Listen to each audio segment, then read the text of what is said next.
So I'm going to hand it over to Terry to give a little bit of the history of the coalition.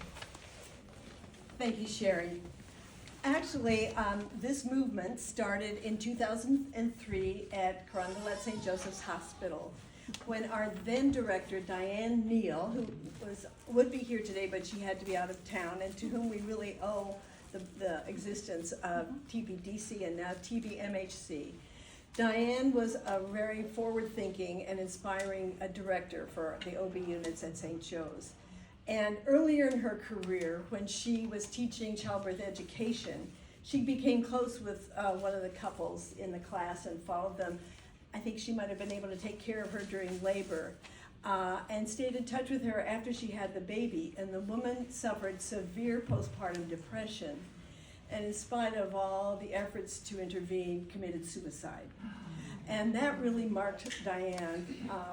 That she was working up in Phoenix at that time, but that really stayed with her. So at St. Joe's at that time, we had what we called a career ladder for nurses.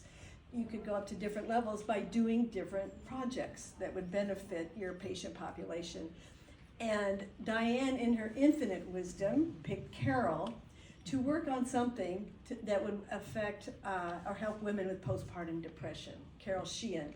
And Carol did an amazing job, starting with Project Hope, which is what the project was initially called. But within 2 years, due to Carol's wonderful work and connecting with people in the community and at the University of Arizona College of Medicine, was able to form this coalition with that support.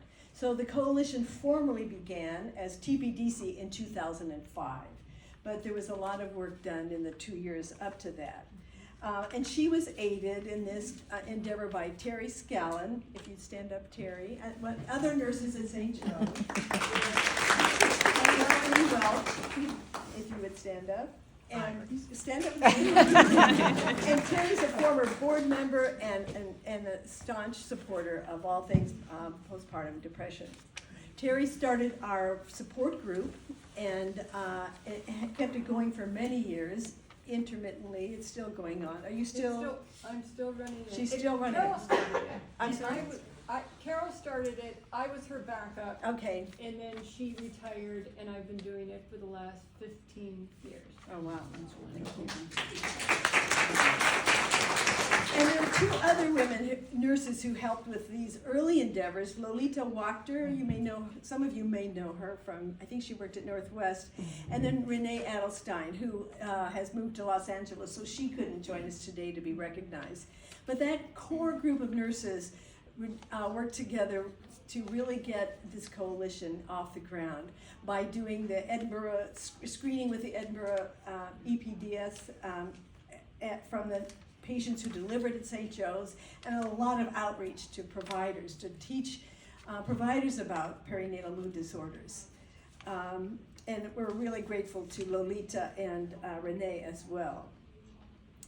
Terry also helped Allison Sutton Ryan at Northwest get the postpartum support group started there as well. So Terry's really been very instrumental in providing help to professionals and to families.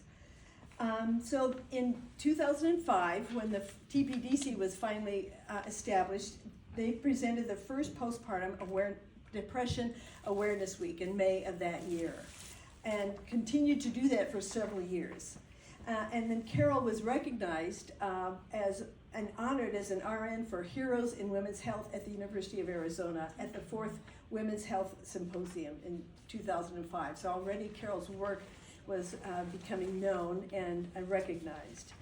So I'm just going to go through kind of a short litany of all the many things that have been done by and on behalf of TPDC. I'm going to call it that because that's what it was until last year, and it rolls off the tongue a little bit of it, TPMHC. And so I was at St. Joe's when this all started, and I was busy doing other stuff. I was involved with domestic violence. That was my project, and I helped with creating model policies and procedures for Carondelet for screening and intervening with women with domestic violence, so, or anyone with domestic violence. So, but I was always an advocate and on the sidelines and a supporter of this group of wonderful nurses. But among the many things that Carol and her team did was, and with the support of Carondelet St. Joseph's, they were also very generous and very supportive throughout this. In the early days, so they they sponsored a postpartum depression awareness week several times, and through Carol's work and collaboration, she continuously was able to secure grant funding to support research and also offer support services for addressing postpartum depression. She started the community meetings, one like the one we're here right now, in 2005. And then she was tirelessly pursuing education on the effects of postpartum depression through presentations, the resource guide that was developed, the brochures that were developed, and participating in many family fairs and baby fairs, sponsoring films and plays and so many events in the community to really get the word out.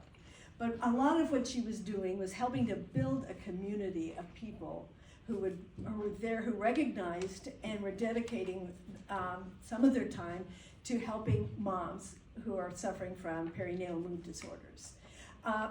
My own position on that is that our society, compared to many other societies, do not take good care of moms in the postpartum period at all.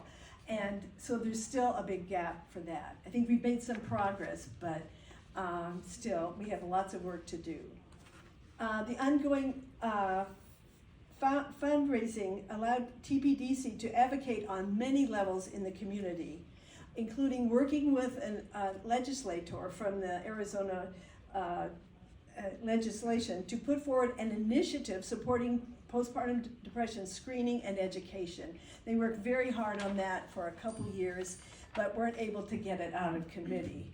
And other things that in terms of legislation that the coalition did was to support Hope King, who was a mom in Phoenix who in the early aughts had been suffering from severe postpartum depression, did not get the care and support that she needed, and subsequently became psychotic and injured her baby severely, so that she eventually was convicted of hurting her baby. There were 7 counts brought against her for what she did to her baby, and she went to jail. She went to prison for that. And she had, I think, a 40-year sentence for that. And then recently, a group of providers in Phoenix and Tucson and attorneys have petitioned the governor to pardon her, offering the new evidence that we have about the existence of postpartum psychosis, because it wasn't known, 25 years ago when that occurred to her. So, and finally that effort, and TPDC and TPMHC signed on to that. We sent a letter of support for it, and she was released from prison in July after serving 15 or 16 years out of her 40-year sentence. So she was free due to the efforts of the community in Arizona. But that was another thing that was very near and dear to Carol's heart. And also during her time as leader, she created Mother's Oasis, which was a free community support project with an actual physical location where moms could go and get some respite and support for them and being as mothers and needing the support that our society doesn't give. We also organized the Climb Out of Darkness walks in concert with PSI, Postpartum Support International, and have organized several of those. And then several years ago, we provided parent training in the group peer support, or GPS, program for both parents and providers. It's really a good model for fashioning a support group and support action for parents. And then Stephanie already mentioned the support group that we still offer, that Ingrid's in charge of, and it uses the GPS model. So there were many, many other little things along the way that were sponsored through TPDC, all with the goal to bring us all together and inform us so that we could help moms.